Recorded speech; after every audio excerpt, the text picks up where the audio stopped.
High voltage Malatipur, আর সেই মালতীপুরই চলছে ভাঙা গড়ার খেলা। ভোটের আগে মালতীপুর বিধানসভায় কংগ্রেসে বড়সড় ভাঙন।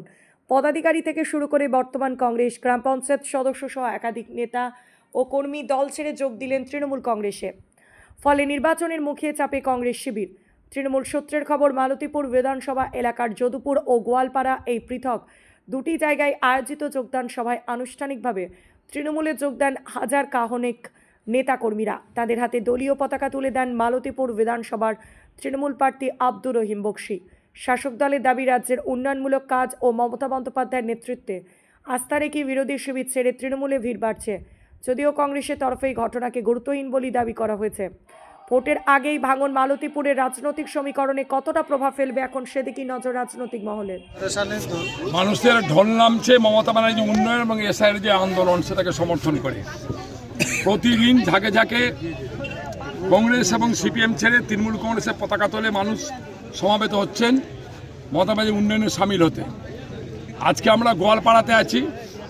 গোয়ালপাড়াতে কংগ্রেস, মূলত কংগ্রেস থেকে এবং তার সাথে যুক্ত সিপিএম থেকে প্রায় 200 পরিবার, 600 মানুষ আমাদের সাথে আজকে এখানে যুক্ত হলেন। আপনারা নিজেরা দেখতে পাচ্ছেন, তারা সভা ডেকেছিলেন, সেই সভা থেকে উপস্থিত হয়ে তারা পতাকাটা আমাদের হাত থেকে নিয়েছে। আমরা আমাদের পরিবারের সাথে যুক্ত করলাম এবং আগামী দিনে তাদেরকে সাথে করে নিয়ে চলবে অঙ্গীকার আমরা করছি। কংগ্রেস বলে কিছু নেই, দু একজন লোক সাইনবোর্ড হয়ে দৌড়ে বেড়াচ্ছে, কিন্তু তারা এখানে আসেননি। কিন্তু ওরা আসছে না, কিন্তু ভোট চাইতে আসছে যে আবার ভোটটা তারা চাইতে আসছে, নয়তো কোনোদিন চলে আসবেন।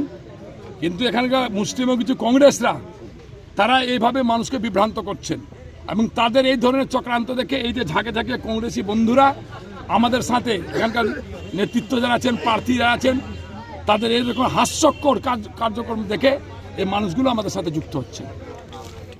আমরা কংগ্রেসই করতাম, কিন্তু আমাদের যে বিভিন্ন রকম সমস্যা, এমনকি আমাদের মাননীয় মুখ্যমন্ত্রী যে কর্মযজ্ঞ, সেই কর্মযজ্ঞের আমরা শরিক হওয়ার জন্যই, ক্ষুদ্র তৃণমূল কর্মী হিসাবে কাজ করার জন্যই আমরা 4 বারের জন্য মুখ্যমন্ত্রীকে আবার পশ্চিমবঙ্গে চাই।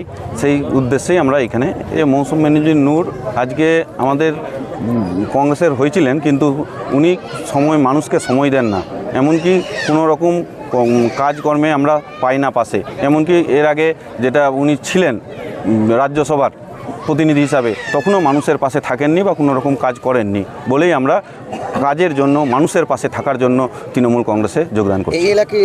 এই এলাকা থেকে কি লিড পাবে তৃণমূল? কি দেখছেন? হ্যাঁ, অবশ্যই 100% লিড পাবে। কি নাম আপনার? মোহন সিংহ। কংগ্রেস ছেড়ে টিএমসিতে আসলাম। দিদির উন্নয়ন আমাদের ভালো লেগেছে। তারপরে সব থেকে বড় কথা যে এটা আমাদের মুখ্যমন্ত্রীর ভোট, মানে রাজ্যটা চালাবে তার ভোট। আমরা এই রাজ্যের ব্যাপারে সবাই জানি, এর সব অন্য অন্য রাজ্যে কি চলছে, যে রাজ্যে বিজেপি পাস করেছে সে কীভাবে চলছে। এখানে যদি আমরা অন্য দল করি, মানে টিএমসি ছাড়া যে কোনো দল করলে মনে করতে হবে যে বিজেপিকে ভোটটা দেওয়া হচ্ছে, তাহলে আমাদের সামনে কি অবস্থা হবে। তাই আমি সব কিছু ভেবে সব লোকের সাথে আলোচনা করে যেন রাজ্যে যেন মুখ্যমন্ত্রী মমতা ব্যানার্জি থাকে, তার হাতে যেন আমরা হাত দিয়ে যেন শক্ত করতে পারি, এই জন্য আমরা টিএমসিতে যোগ করেছি। আপনার নাম? মাসরিকুল আলম।